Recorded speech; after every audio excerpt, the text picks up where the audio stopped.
Hey guys, tonight we're setting sail on a story that's as chilling as it is fascinating, a tale of a ship adrift at sea, crewless yet strangely alive. Picture this. The year is 1872, and somewhere in the vast Atlantic Ocean, a lonely sailing ship drifts among the waves like a floating tombstone. Its sails flap weakly in the wind, and the mast creaks as if whispering an unfinished journey. So, before you get comfortable, take a moment to like the video and subscribe, but only if you genuinely enjoy what I do here. And hey, drop a comment telling me what city you're in and what time it is right now, okay? Now, dim the lights and let's ease into tonight's journey together. That ghost ship's name is one you've probably heard before, Mary Celeste. On the 4th of December, 1872, a merchant vessel called the DEI Gracia spotted her adrift near the Azores Islands off Portugal. Captain Morehouse of the DEI Gracia peered through his spyglass and saw a vessel swaying in the waves, her sails partly lowered, like a battered survivor of a storm. Morehouse's heart skipped a beat. Storms were no stranger to this part of the sea, and shipwrecks weren't exactly rare. But as they approached, he and his crew saw no sign of life, just a tattered sail and an empty deck, like a drifting maritime skeleton. Let's pause here for a fun fact. In the age of sail, a ship wasn't just a cargo carrier. It was a home, a dream machine for adventurers, and, more often than not, a grave for many sailors. Curiosity, and maybe a dash of dread drew Morehouse and his crew onto the ghost ship. Every step they took on that deck echoed in the silent sea air, as if they were walking on a floating ruin. Imagine that salty wind on your face, mixing with the sharp tang of unease, like any moment now, a phantom might rise from the shadows. Historians still debate whether Morehouse was motivated by a sense of duty or a whiff of greed. After all, maritime law said that whoever salvaged an abandoned ship could claim a hefty reward. But let's not jump to conclusions. This ship's story was far more than just money. A cool tidbit: the Mary Celeste originally launched as the Amazon and changed hands several times before adopting its now infamous name.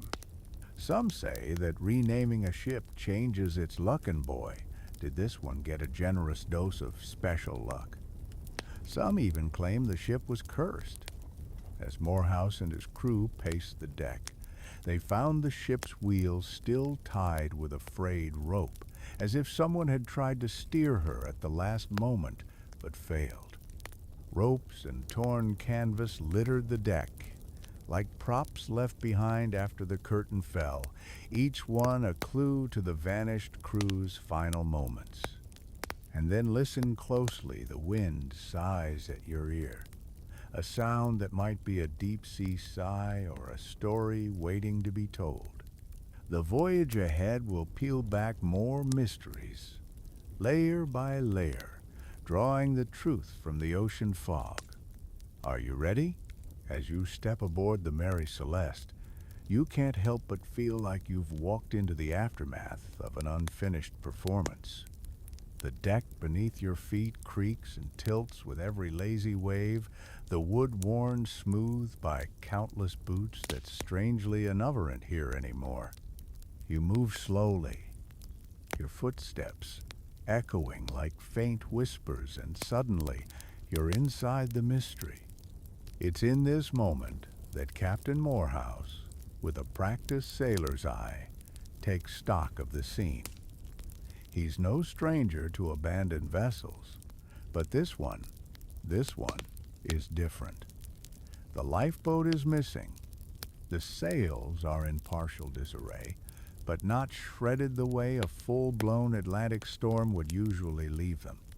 And the ship is still seaworthy, no hull damage, no water in the hold.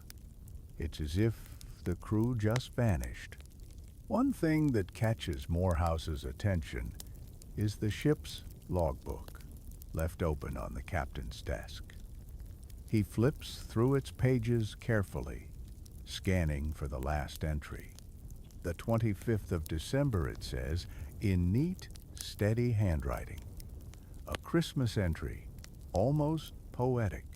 It notes calm seas, mild weather, nothing out of the ordinary. Yet here we are, with an entire crew gone. History buffs still scratch their heads about this. How does a crew disappear on a calm sea? You brush your hand across the logbook's cover, feeling the indentations of years of notes. Did the captain of the Mary Celeste sense something? A premonition? Maybe, but we'll never know. Some historians argue that the crew must have left in a hurry, terrified of something unseen. Others think it was a staged evacuation. The debate continues, as salty as the sea itself. As you push open the door to the galley, the smell of old wood and brine hits you first, but then a surprise. On the stove, there's a pot of coffee that looks like it was left mid-brew. A mug sits half full beside it. A small detail, but it's the kind of detail that sends a chill down your spine, because a pot of coffee means people were here, working, living, and then they weren't. Here's a fun fact. Historians say that coffee was a staple on most 19th century ships, as important as fresh water. Sailors practically worshipped itsum, even used it as a barter item when they made port. You'd think that in the middle of the Atlantic, with water all around, thirst would be no problem. But seawater is undrinkable, so coffee and fresh water were as precious as gold. Back to the scene beside the mug, Morehouse finds a plate with a half-eaten biscuit, its edge still marked by teeth. Imagine that. The last human touch, preserved on a simple piece of hardtack. It's details like this that turn a mystery into something personal, something that feels close to home. You can almost hear the voices of the missing crew. Laughter, muttered curses, the shuffle of boots. Maybe they were telling stories of distant ports, of home, of the sweethearts they'd left behind. And then silence. Morehouse moves on, his boots clunking on the wooden floorboards. In the next cabin, he finds a trunk that's been left open, clothes neatly folded but clearly rummaged through in a hurry. A small piece of lace peeks out from under a wool sweater, a detail that suggests a woman may have been aboard. That's another thing historians love to argue about. Was there a passenger? A wife? A stowaway? The debate rages on. You pause, listening to the wind outside. It hums through the rigging like a distant voice, telling a story that no one has fully deciphered. Every gust feels like a question. Where did they go? And why? You continue your exploration below deck. The air thicker here, tinged with salt and the smell of old rope. Your boots clatter on the wooden steps, echoing through the empty corridors of the Mary Celeste like the footsteps of ghosts. Every step feels like an intrusion into someone else's memory. In the main cabin, you pause and take a slow, measured breath. The sunlight slants through a cracked porthole, illuminating the small writing desk where the ship's logbook was last updated. Dust motes dance in the beam, giving the whole scene a dreamlike quality, like you've stumbled into a time capsule left behind by an entire crew that simply vanished. Captain Morehouse's crew, seasoned sailors all, fan out with cautious curiosity. They check the bunks made up but unoccupied. Personal belongings remain. A child's wooden toy, a comb with a few dark strands of hair still tangled in its teeth, and an embroidered handkerchief folded neatly on a shelf. Each item feels like a footprint left behind by someone who didn't expect to disappear. One of Morehouse's men points out the galley still tidy, but with a pot of water left boiling dry, a detail that sends a shiver down your spine. It's not just the presence of these everyday objects, it's their unfinished stories that unnerve you. Like someone hit the pause button in the middle of their lives. In the ship's hold, barrels of raw alcohol remain untouched, a lucrative cargo, but strangely not looted or spilled. Historians love to argue about this detail. Was it pirates, mutiny, or something else entirely? Some even suggest that the crew might have feared an explosion from the alcohol fumes, prompting them to abandon ship. But then again, why leave behind so many personal items? You spot the galley's small cooking stove, its iron door slightly ajar, and can't help but think about how it was once the heart of life on board. Back then, sailors would gather here, swapping stories, sharing meals, grumbling about the weather, maybe even singing a shanty or two. Now, it's just an echo chamber of lost voices. Let's drop a quick fun fact here. Sailors in the 19th century were notoriously superstitious. Whistling on deck was believed to summon storms, while sighting an albatross was a sign of luck or doom, depending on who you asked. Some even thought that women aboard brought bad luck, which might explain why that piece of lace found earlier became such a big talking point among maritime historians. You run your fingers along the wall, tracing faint scratches and nicks left by the crew over time, a diary of mundane chores and idle scratches.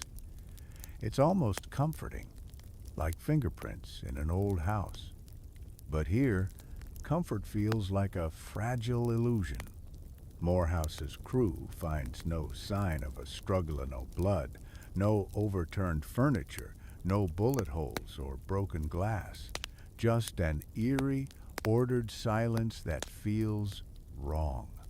And that's the part that really rattles your bones, because at least a fight would suggest something human. But this? It's as if the crew just dissolved into the sea air. Historians are still debating that point. Some insist the crew must have left voluntarily. Others argue they might have been taken by pirates, by slavers, by something more sinister. It's the kind of mystery that keeps people awake at night, staring at the ceiling.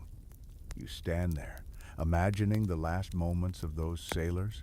What did they see? What did they hear? Did they whisper hurried prayers before stepping off the ship forever? Or did they vanish in the blink of an eye? The Mary Celeste holds her secrets tight, but tonight we're peeling back each layer, one by one. And trust me, the deeper you go, the stranger it gets. You're standing on the deck of the Mary Celeste now, the Atlantic wind sighing around you like 1,000 lost voices. The rigging creaks softly in the breeze, and a lone gull cries overhead, an eerie reminder that life goes on even when its human caretakers are nowhere to be found. You step forward, boots crunching on a layer of fine, powdery dust that coats the deck like an old blanket. That dust, it's strange.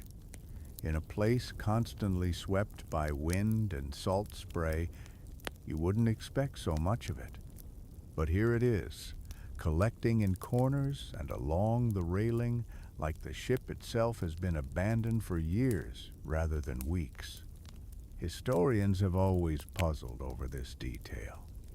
Could the crew have vanished so suddenly that even the sea had time to settle its dust? You kneel down and run your fingers through the gray powder. It sticks to your fingertips like a memory, and you can almost imagine the crew's last footsteps pressed into it. One boot print, another, then nothing. It's the kind of scene that makes you wonder if time itself stopped to mark their passing. Of course, some experts scoff at the idea that dust means anything. They'll remind you that Atlantic sea spray can carry fine salt particles that look suspiciously like dust, especially after a calm spell. But let's be honest, it's way more fun to imagine a mystery, right? After all, that's why you're here. Moving along the starboard side, you spot a broken lantern swaying in the breeze. The glass is cracked, but the wick is still intact, like someone left it burning until the very last second. A sailor's lantern was more than just a light. It was a lifeline on the dark sea, a way to chase away the unknown. And yet, here it hangs, broken and abandoned. You can almost picture the final moment, someone stumbling across the deck in a hurry, lantern swinging wildly, only to drop it as something what exactly called them away. The questions pile up like driftwood on the beach. What would make an entire crew leave so suddenly? What could make them leave a safe, seaworthy ship for the open ocean in a lifeboat, if that's even what happened? You brush aside a tangle of rope, half hoping it'll reveal some hidden clue, a letter, a ring, a message scrawled in haste. But it's just rope, frayed at the ends and damp with the scent of salt and age. And yet it makes you wonder, did the crew tie that knot in a hurry, trying to secure something before they fled? Or did they leave it behind as a sign like a trail marker in the woods that says, "We were here"? Here's a fun fact to tide you over.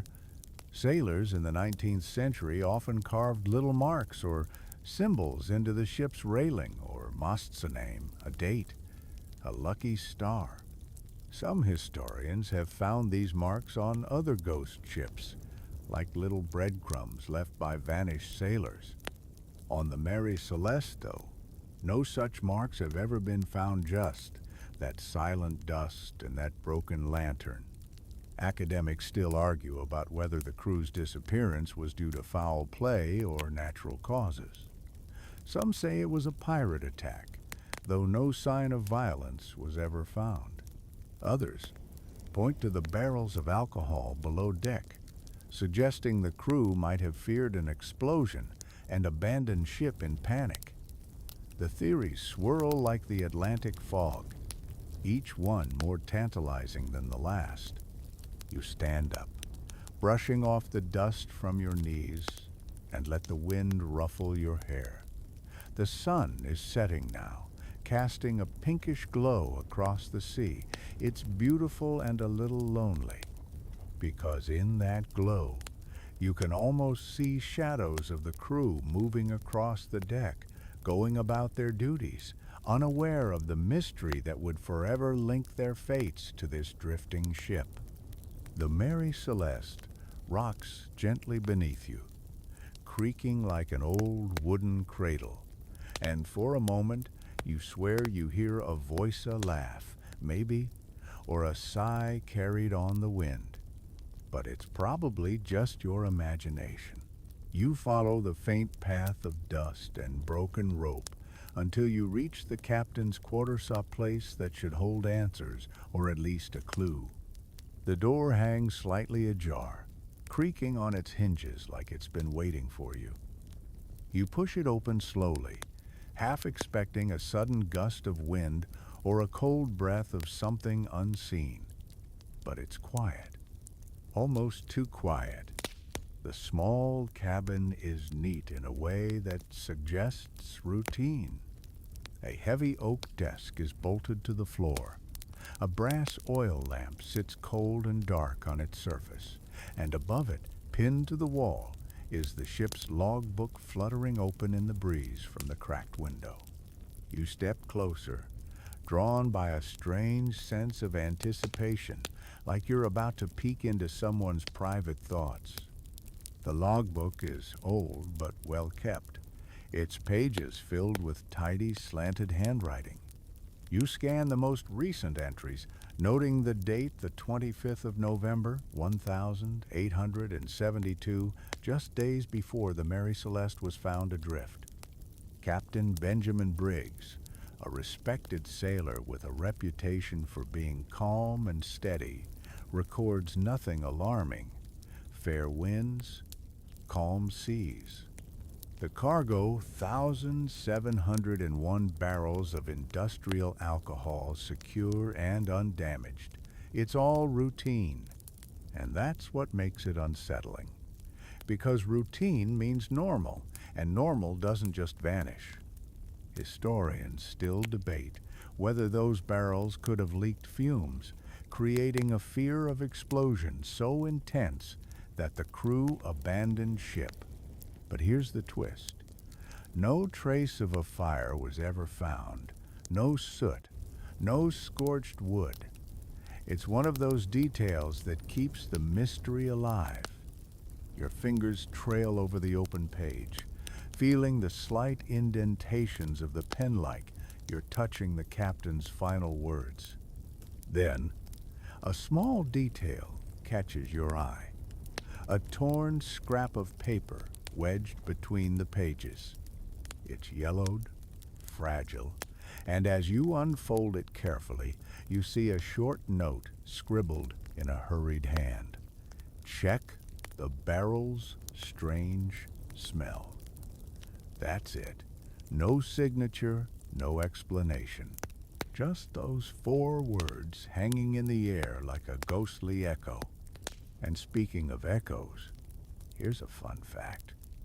The Mary Celeste was originally built in 1861 in Nova Scotia and named Amazon. She had a rocky start. She ran aground on her maiden voyage, collided with another ship, and even suffered a fire. After being sold and refitted, she was renamed Mary Celeste.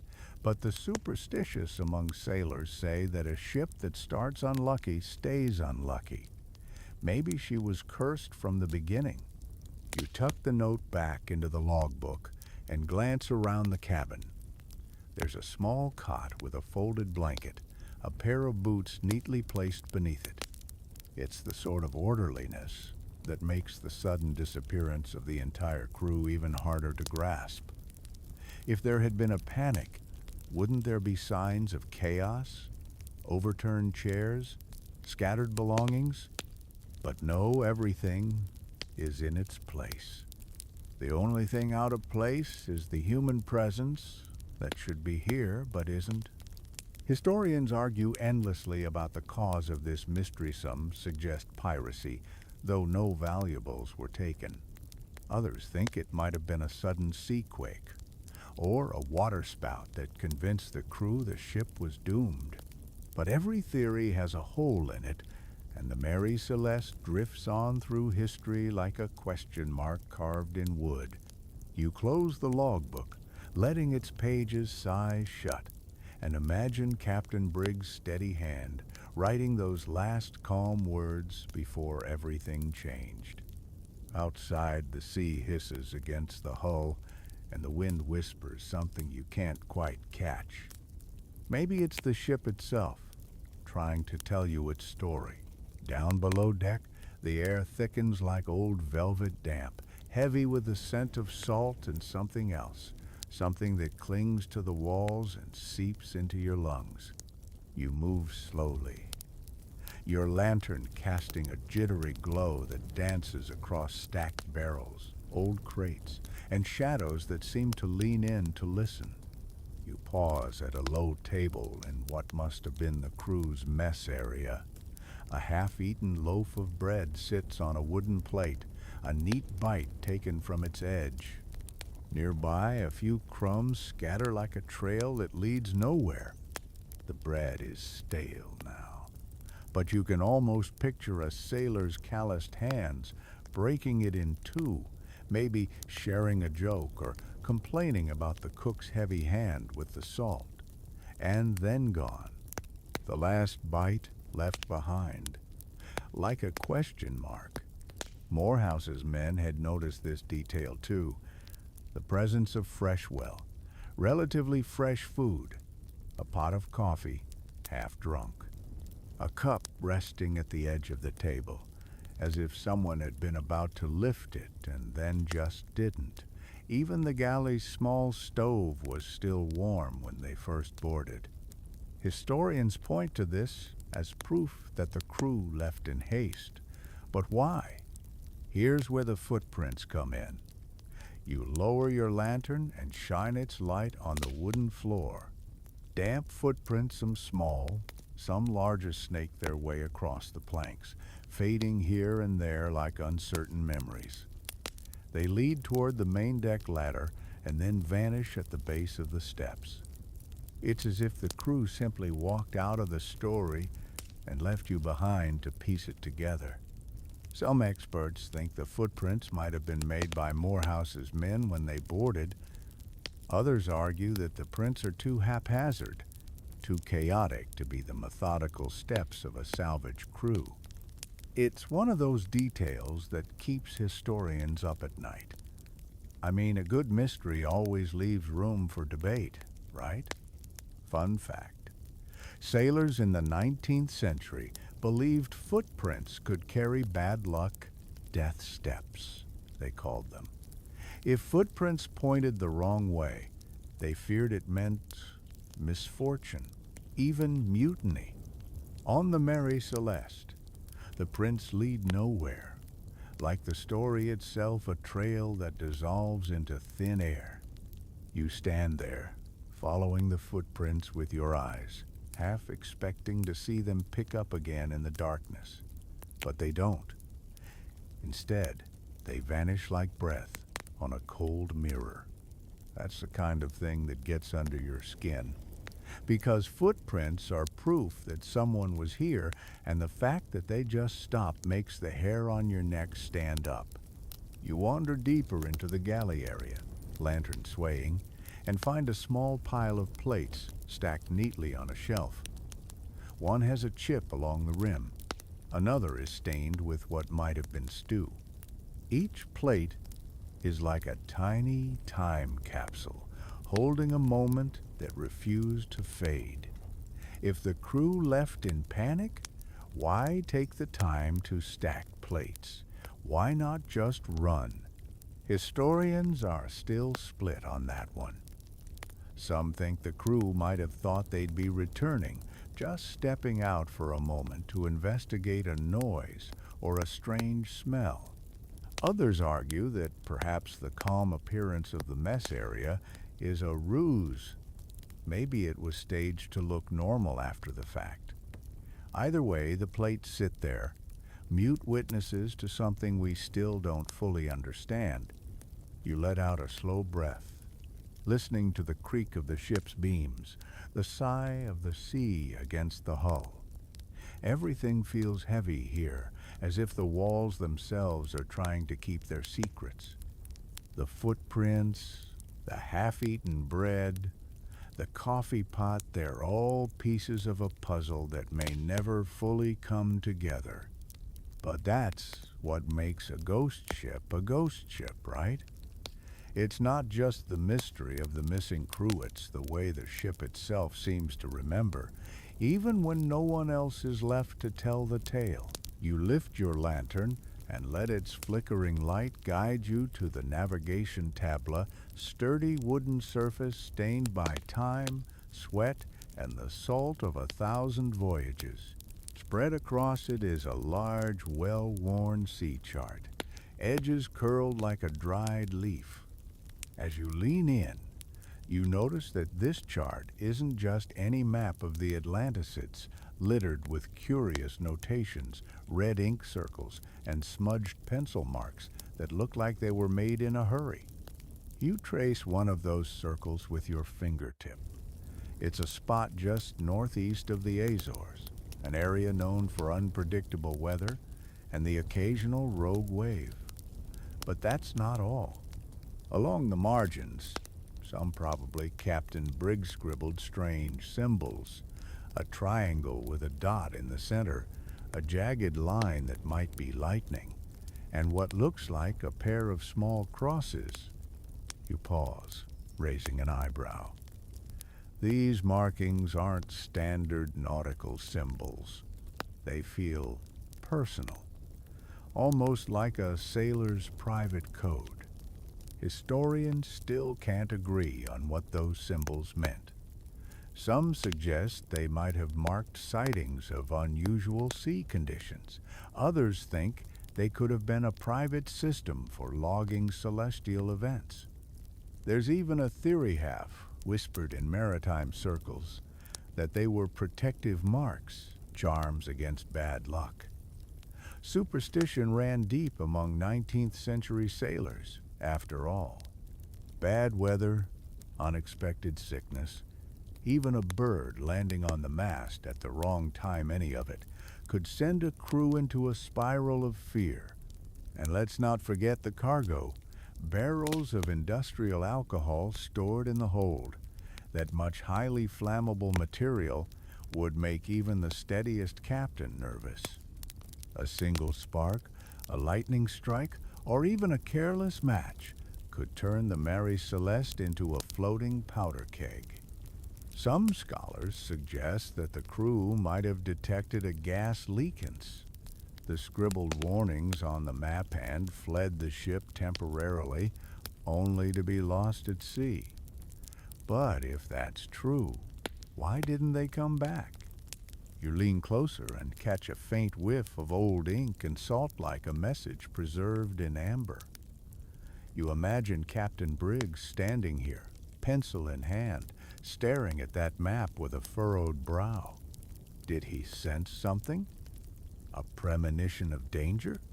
Or was he simply a cautious sailor, marking hazards to share with his crew? Here's a fun fact to make you smile. In the age of sail, captains often created their own secret notations on charts, little doodles, initials, or invented symbolsto mark hazards, landmarks, or even secret fishing spots. Some were so cryptic that even other captains couldn't decipher them, a kind of personal diary scribbled on parchment. Maybe that's all this Issa sailor's shorthand, but in the eerie quiet of the Mary Celeste, it feels like a warning. You glance around the cabin. The sea chart is weighed down by a brass divider's tool, its legs slightly askew, as if someone left in a hurry. Next to it, a small compass sits cracked, the glass spider-webbed, but the needle still pointing north like a tiny heartbeat, refusing to die. Historians are quick to point out that no one knows exactly when the crew left or why, but they agree on one thing. The ship was found in good condition, cargo intact, no sign of a struggle. And yet, these small details, a scribbled triangle, a broken compass, a divider's tool left at an odd angle tell a different story, one that doesn't add up to a simple, neat explanation. You can almost see Captain Briggs hunched over the chart, the ship creaking beneath his boots as he tries to make sense of the Atlantic's secrets. Maybe he muttered a prayer under his breath, or maybe he just sighed, thinking of home. Either way, the marks he left behind feel like a message across Timon that's never quite been translated. The lantern's light flickers, throwing shadows across the map like dancing ghosts. And in that moment, you realize this is no ordinary sea chart. It's a canvas of questions that no one has ever fully answered. You move deeper into the Mary Celeste's belly. your lantern casting an amber glow on the walls. The hush is thick here, like the air itself is holding its breath. You pass barrels and crates marked with old shipping stamps, others with smudged chalk scribbles that probably once meant something important to someone. Now they're just relics, silent witnesses to whatever happened here.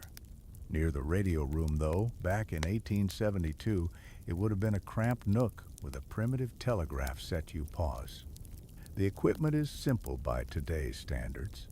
A small Morse key, a battered headset, and a tangle of copper wires that look like they'd been installed by someone half a century ahead of their time. Of course, we're talking about a ship in the late 1800s snow-fancy satellite phone or distress beacons. But this ship had a crude spark-gap transmitter, an experimental piece of technology that some captains were just beginning to test at sea. Your lantern flickers, catching on a scrap of paper wedged under the transmitter. You pull it free, unfolding the brittle page to reveal a hastily scribbled message. So's repeat so's unknown cause.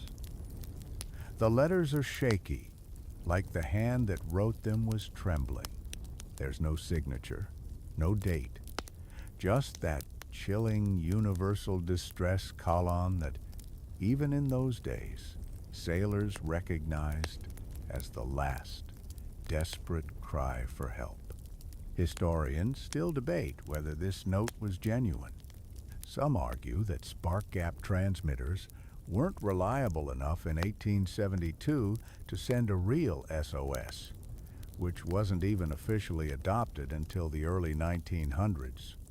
Others point out that SOS had become a kind of shorthand among some crews, borrowed from early telegraph codes, a desperate improvisation in the face of danger. It's the kind of historical detail that leaves experts scratching their head sand, the rest of us reaching for the nightlight. You bring the paper close to your lantern, studying the uneven letters. Was it written by the captain himself, or a crew member clutching the transmitter with shaking hands? Did they manage to send the message, or was it left unfinished, trapped forever in the quiet of the ship? You'll never know, but that's part of what makes ghost ships so deliciously frustrating.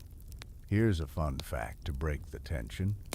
The earliest SOS call at sea officially recognized was sent in 1909 by the RMS Slavonia. Before that, ships used various signals like CQD, come quick, danger, or even just help in Morse code.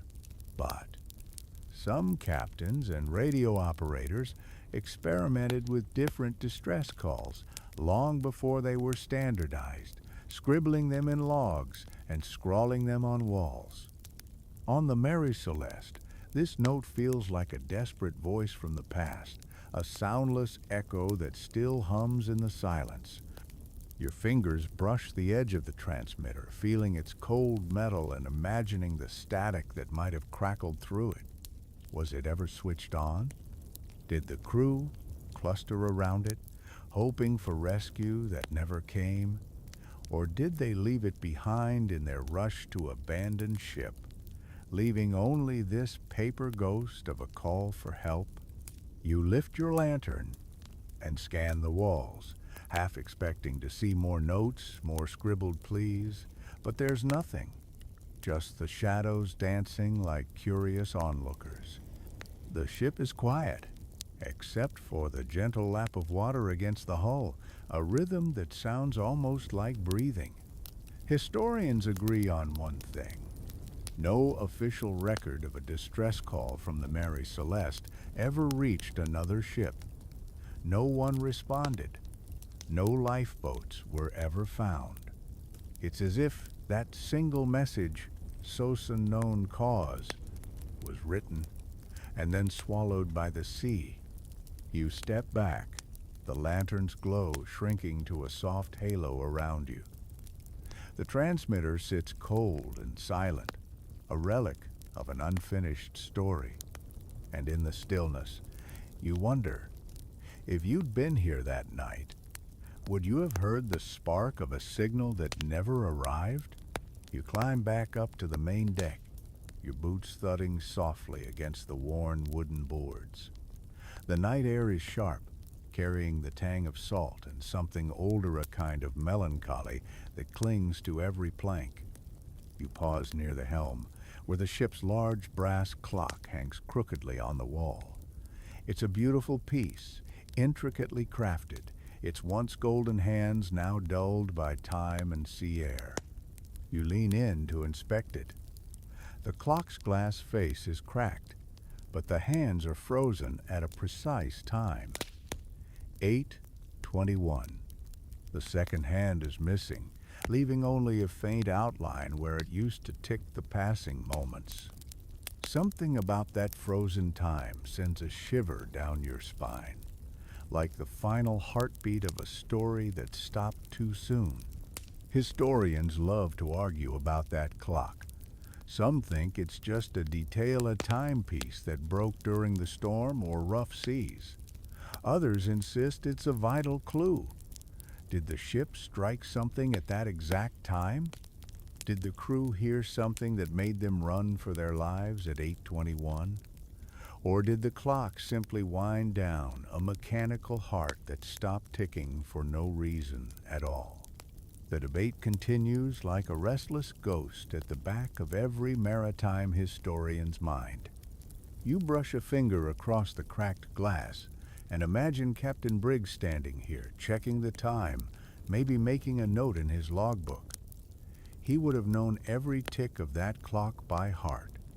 In the 19th century, timekeeping was the backbone of navigation. Without it, a ship could veer hundreds of miles off course. Chronometers like this one were treated like the ship's soul, essential, irreplaceable, and sometimes unsettling. Here's a fun fact.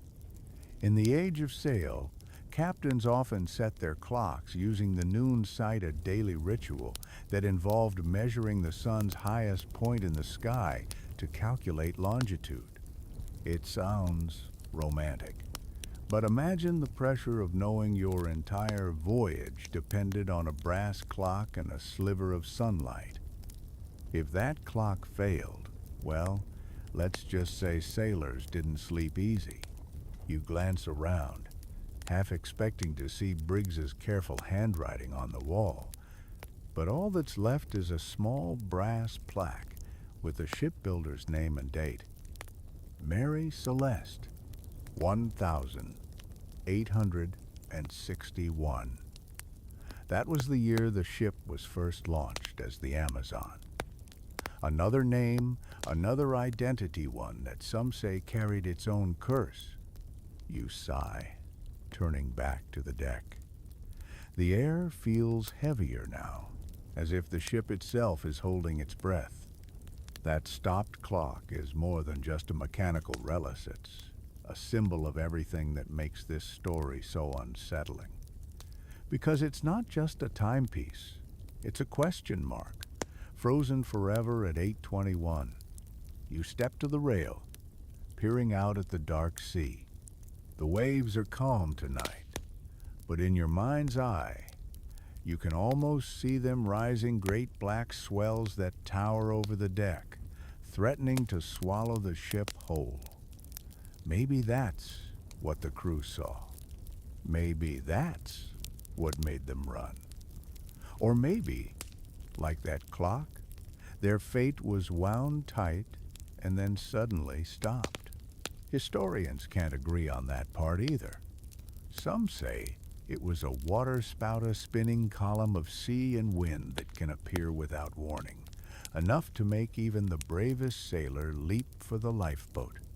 Others think it might have been a sudden seaquake or a freak wave that rocked the Mary Celeste at precisely 8:21, leaving the clock as a final witness. You lean against the rail and close your eyes, listening to the wind sigh through the rigging. For a moment, you almost hear voices snatches of laughter, the clink of mugs, a song drifting on the salt air. But it's only the wind. You open your eyes and look back at the frozen clock. Its brass hands like tiny daggers pointing at a moment you'll never fully understand. And in that silent second you realize, sometimes, the scariest mysteries are the ones that don't leave any answers-only questions, ticking away in the dark. Your lantern's glow barely reaches into the darkness below deck, but you force yourself to descend once more. Every step on the creaking stairs feels like a journey backward through time, each groan of the wood, a reluctant sigh from the past. At the bottom, you find yourself in the cargo hold, surrounded by shadows that shift like silent watchers. The barrels of alcohol, Mary Celeste's main cargo loom like silent sentinels. Some are marked with the shipper's insignia, neat and official, while others bear hasty chalk marks and tally scores that hint at hurried checks. You reach out and tap one gently. It's solid, cold to the touch, and your fingers come away slightly sticky from years of slow leakage. But it's not the barrels themselves that draw your eye. It's what lies beyond them. Tucked in the farthest corner of the hold, half hidden behind a stack of crates, you spot a small hatch. It's bolted tight, but the edges are worn, as though it's been opened recently or not, you can't say. Curiosity prickles your skin. You crouch down, lantern in hand, and peer through the small crack between the boards. You hesitate. Even the air feels different, hair thicker, carrying a tang of oil and metal, not just the salt and wood you've grown used to. With a creak, you pry the hatch open. Inside is a hidden compartment, no bigger than a cramped closet, lined with iron panels that look suspiciously like they were installed to keep something or someone hidden. You raise your lantern, its light revealing a few tattered blankets and a dented tin cup. A child's drawing is tacked to one wall. The lines faded but still legible. A stick figure ship and a smiling sun, a detail so out of place that it sends a shiver down your spine. It's the kind of detail that makes you wonder. Did the Mary Celeste carry an extra passenger, a stowaway, or maybe even someone hiding from the crew? Historians have debated this for decades. Some suggest the compartment was used for smuggling contraband, or even people. Others think it might have been a makeshift brig, a place to confine an unruly sailor or passenger. The problem is, no records mention such a space being built into the ship's plans. It's one of those maritime mysteries that refuses to sit still under the historian's pen. You reach for the tin cup and turn it over in your hand.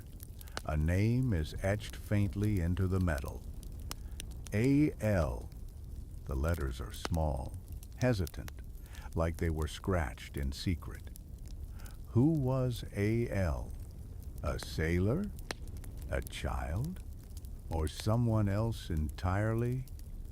The possibilities dance around your head like fireflies in the darkness. Here's a fun fact to make you scratch your head. In the 19th century, stowaways were surprisingly common on merchant ships. Sometimes it was a young runaway seeking adventure. Other times it was someone trying to escape the law or find a better life on a new continent. Some made it all the way across the ocean without ever being discovered. Others were found and thrown overboard or worse. You placed the cup back on the crate, your mind spinning with questions. If there was a stowaway, did they see what happened that day? Did they escape in the lifeboat with the crew? Or were they left behind in this hidden room, their fate sealed by a hatch and a secret no one would ever discover? The ship creaks softly around you, the sound like a sigh. Maybe the Mary Celeste herself is tired of holding her secrets. Maybe she wants to tell you what happened here, but she can't. Because the ocean has a way of swallowing stories whole, leaving only traces, a tin cup, a child's drawing, a smell of old oil and salt. You close the hatch gently, as though not to disturb whatever memory sleeps inside. You stand, the darkness pressing in around you, and wonder if the crew ever even knew about this space. Or did they leave it behind, just one more ghostly detail in a story that never quite adds up? You emerge from the hold and climb back onto the deck, feeling the chill of the night air cling to your skin. The ship sighs beneath you, its wooden beams shifting like bones settling into place. You walk slowly, your lantern swinging a gentle halo of light that flickers with every step. Above you, the rigging rattles like a loose set of wind chimes, playing a song that only the sea seems to know. You pause for a moment, letting the sound wash over you, and then you hear it.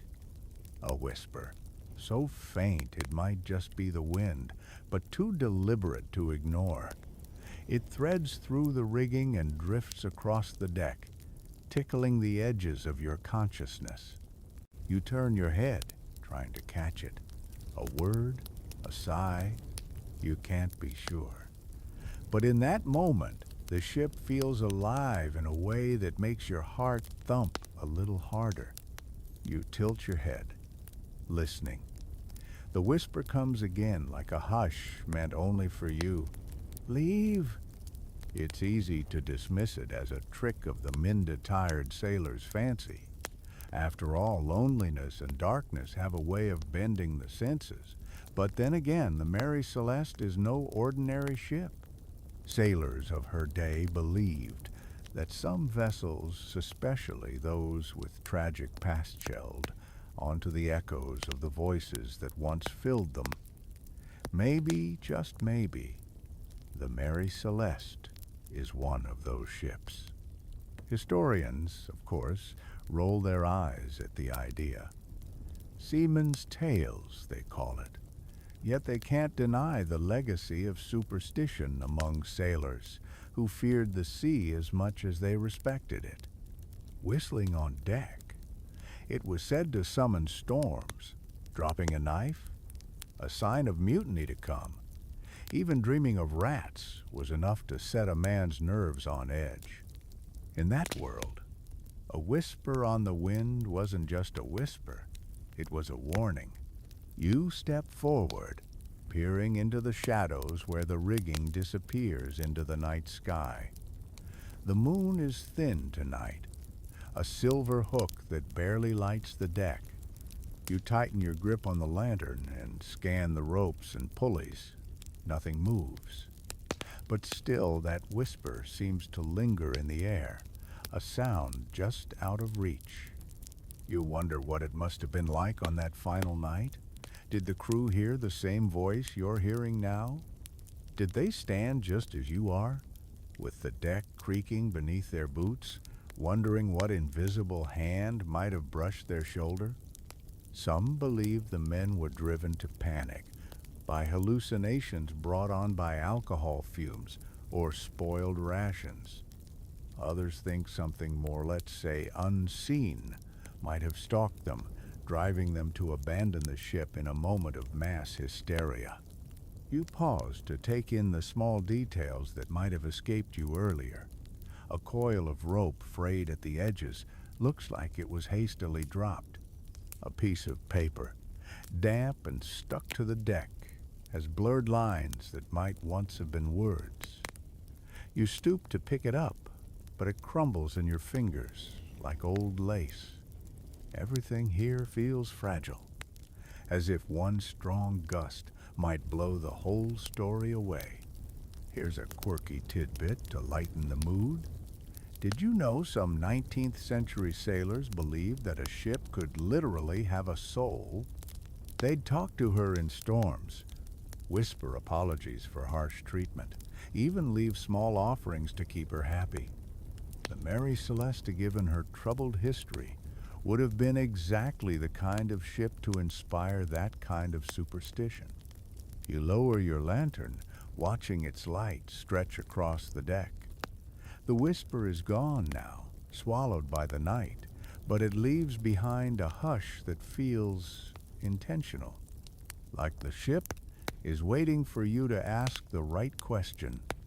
And in the quiet, you wonder, was that voice a trick of the wind, or did it belong to someone left behind, someone with a story that never reached port? You steady yourself against the railing, lantern in hand, and gaze out across the quiet sea. The night sky stretches overhead, a dark canvas with pinpricks of stars that seem to wink at you knowingly.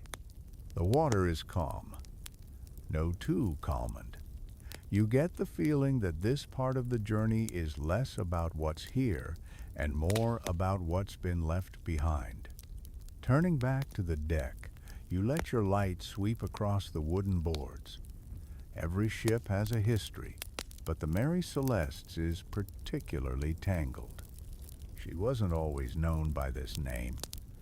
Originally christened the Amazon when she was built in 1861, she carried with her a reputation that waslets just say less than lucky.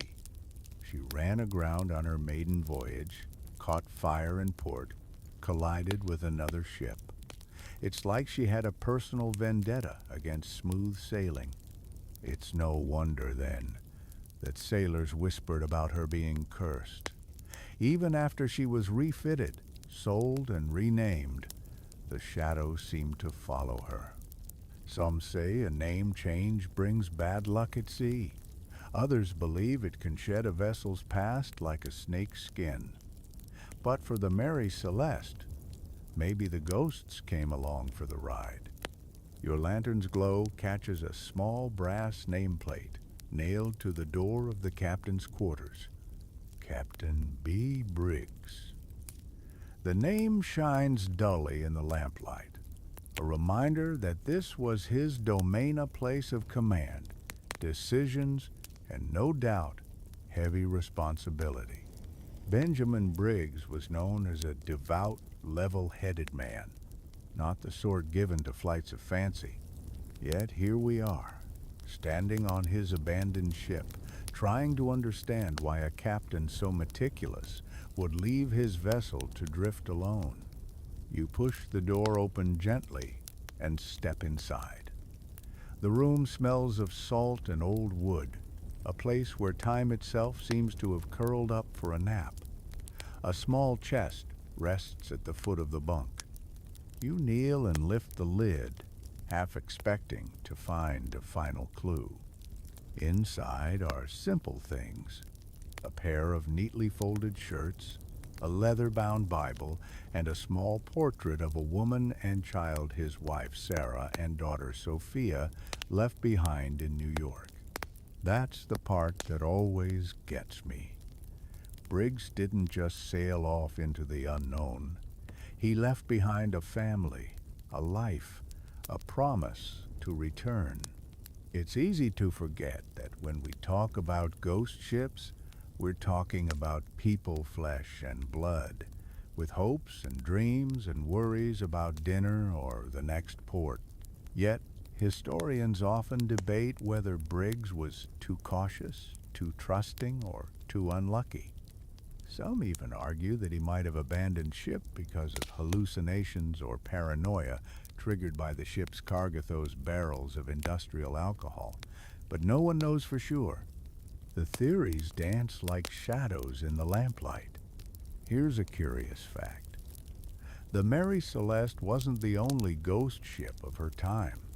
Others, like the Resolute and the Octavius, were found adrift under eerie circumstances, with missing crews and stories that blurred the line between fact and legend. But the Mary Celeste story stands out. stubbornly refusing to fit into any neat box. Maybe that's why we're still talking about her.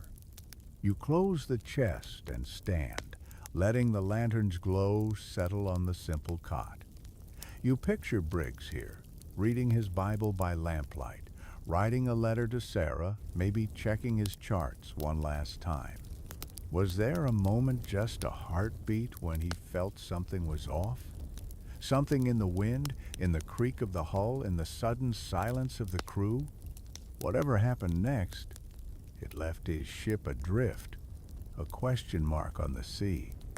You step back out into the night air.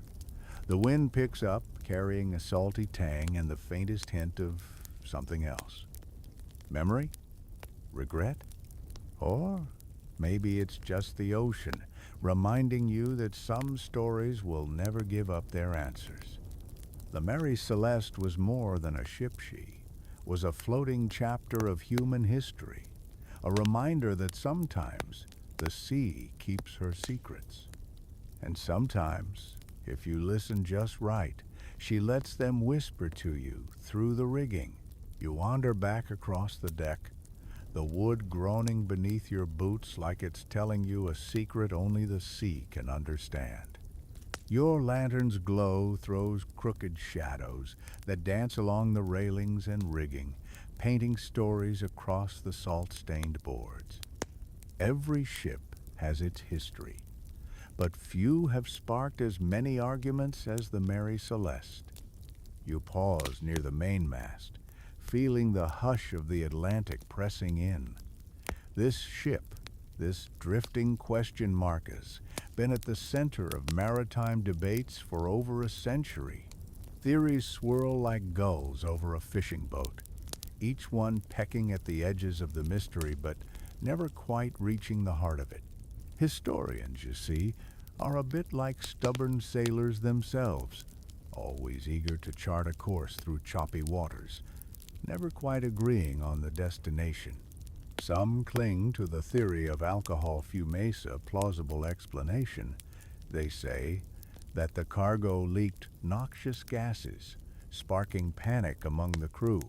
Others insist on pirates, even though no valuables were taken and no sign of violence was found. A few argue for mutiny, pointing to vague hints in the logbook and the odd footprints on deck. Then there are those who delight in the wilder ideas. Sea monsters, alien abductions, portals to another dimension. Believe it or not, these have all had their moment in the spotlight. After all, what's a good ghost ship without a dash of the fantastic?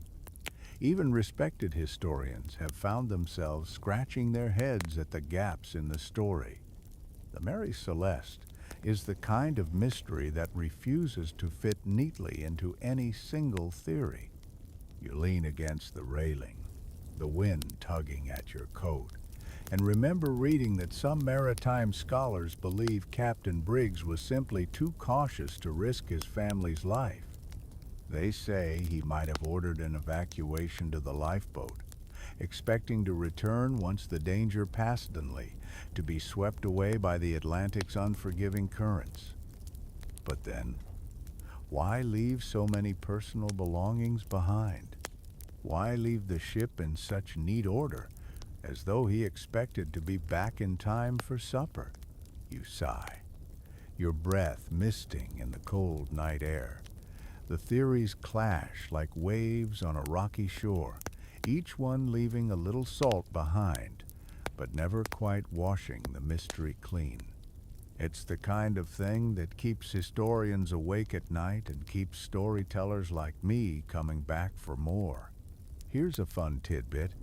Even Arthur Conan Doyle, the guy who created Sherlock Holmes, wrote a fictionalized account of the Mary Celeste mystery in 1884, calling it the Mary Celeste. His story suggested mutiny and mass murder, a version that's far more sensational than the dry facts of maritime logs.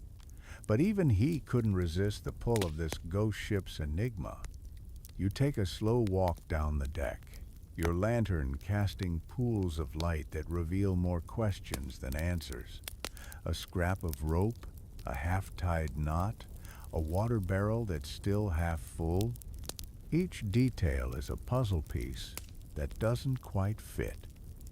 And in the darkness, you can almost hear the echo of voices historians arguing across time, each convinced their theory is the right one. Somewhere in the shadows, the ship creaks again, like it's trying to get a word in. But the Mary Celeste is a master of silence, and she keeps her secrets close. Maybe that's what makes her story so powerful. The mystery is bigger than the answers, and every theory leaves space for wonder. You pause at the railing and look out over the dark sea, the horizon blending into the sky. The historians will keep arguing, the storytellers will keep weaving their tales, and the Mary Celeste will keep drifting through our imaginations, a reminder that sometimes the unknown is the best part of the story. You linger on the deck, the ocean's hush wrapping around you like a comforting shroud. The Mary Celeste rocks gently beneath your boots, creaking and sighing as though she herself is part of the conversation. You can almost feel her wanting to speak to, tell her story in a language that only the sea understands. As you lean against the railing, you find yourself turning over the same question that's haunted sailors and historians for generations. Was this ship cursed by the supernatural? Or were her mysteries born from all too human fears? The line between legend and reason feels especially thin out here on the Atlantic's endless stage. You tilt your head, imagining the night the crew might have vanished. A sudden gust of wind rattling the rigging, a suspicious smell wafting from the hold, maybe a leak from those alcohol barrels, or perhaps the scent of a fire that never happened. Did a shout echo through the darkness? Did panic spread like a contagion? Or was it quieter than that, a decision made in hushed voices, a calculated risk that went horribly wrong? You raise your lantern higher, casting light on the lines of rope and the sails that flap softly overhead. Historians still debate whether the crew truly feared an explosion. Some say the alcohol barrels were tightly sealed, that no dangerous fumes could have escaped. Others argue that even the suggestion of a leak would have been enough to unnerve experienced sailors. After all, even the steadiest captain is still human, and fear can warp the mind like a heat haze on the horizon. You take a deep breath, letting the salty air fill your lungs. Maybe it wasn't just fear of an explosion. Maybe the crew worried about pirates, though no valuables were missing. Maybe they saw something in the water, something that doesn't fit neatly into a textbook or a ship's log. A shadow that rose where it shouldn't have, a wave that whispered something only they could hear. Here's a fun fact to lighten the mood a bit. Some 19th century sailors believed in sea witches, creatures who could summon storms or curse a voyage simply by staring at a ship from the shore. A single look was enough to bring bad luck. Imagine being a sailor then, standing on this very deck, your heart pounding as the ocean played its usual tricks, and thinking, maybe this ship is cursed. Maybe I should run. You close your eyes for a moment, letting the ship's gentle sway rock you. The Mary Celeste is a perfect symbol of the tension between logic and legend, between what we can explain and what we can only guess at. Historians still can't agree on what happened to her crew, but every theory, however rational, leaves space for wonder, for the possibility that sometimes the sea keeps her secrets not because she's cruel, but because some mysteries are more powerful when they remain unanswered. You open your eyes and gaze across the deck, imagining the crew's final moments, their hurried steps, the rustle of clothes, the uncertain glances shared between men who trusted each other with their lives. Maybe one of them believed in ghosts. Maybe one of them feared sea witches. Maybe they all felt something in the air, tremor of unease, a sense of being watched. You sigh, letting the lantern's glow fade into the night. Tonight, the Mary Celeste drifts between worlds, part legend, part history, part dream. And in that fragile space, where logic meets fear, her story waits forever, sailing the thin line between the rational and the supernatural. You step toward the bow of the Mary Celeste, the wind teasing your hair and tugging at your coat. The horizon stretches endlessly before you, a vast, inky canvas, speckled with the promise of stars that might be constellations or might be memories. Here at the ship's prow, it feels like the final chapter of a long, drifting tale. The ship rocks gently, each creak of her timbers a reminder that she's still alive in her own way. You lean over the railing, staring into the black water below. The sea reflects the night sky so perfectly. It's hard to tell where one ends and the other begins. Maybe that's the perfect metaphor for the Mary Celeste. A story caught between two worlds, a ship forever drifting on the tide of human curiosity. You think of the crew, Captain Briggs, his family, the sailors whose names are half lost to time.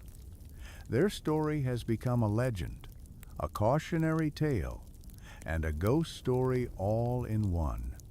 Historians keep poking at the puzzle, each new theory like a new wave rolling across the deck, but the ocean always wins, washing away footprints and words alike.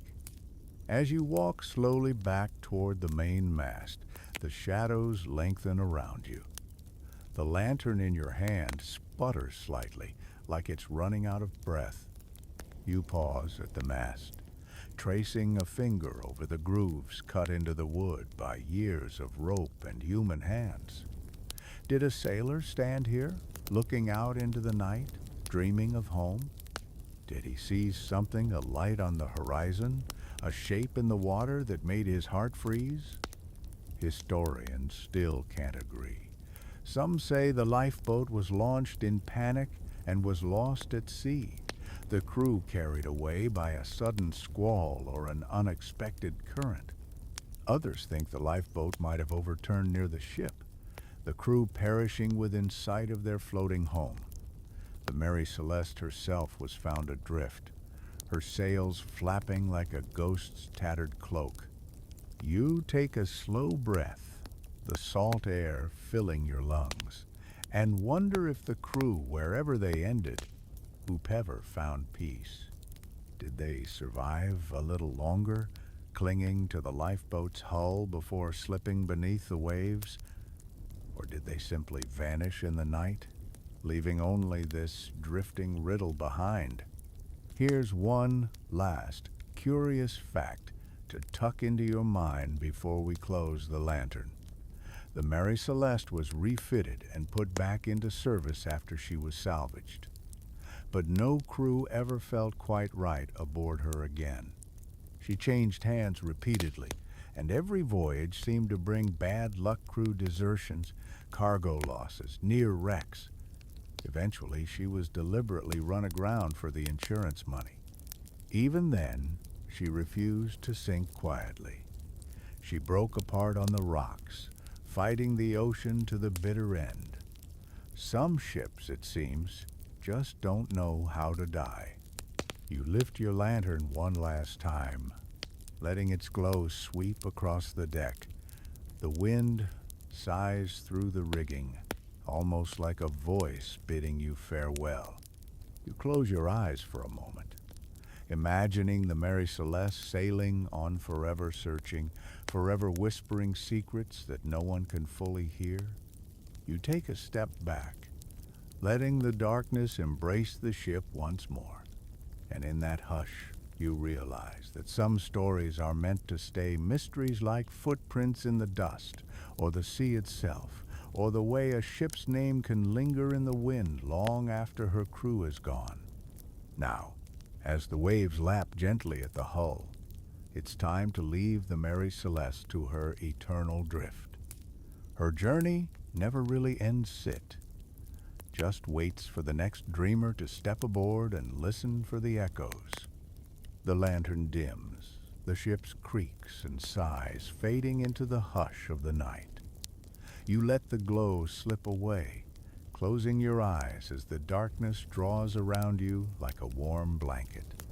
The sea's rhythm steady, timeless, rocks you gently, and for a moment it feels like you're part of the story too, adrift with the Mary Celeste and her lost crew. Maybe you hear a soft voice, maybe you catch a distant song, or maybe it's just the echo of your own heartbeat. The ship is quiet now, but her story lingers, waiting for the next soul to sail her decks in search of answers. Let the mystery be a lullaby, a gentle reminder that some secrets are meant to be held close like the hush of the sea, or the glow of a single lantern in the dark. Rest easy, my friend. The ocean holds her secrets, and tonight you are safe in the cradle of a story that refuses to end.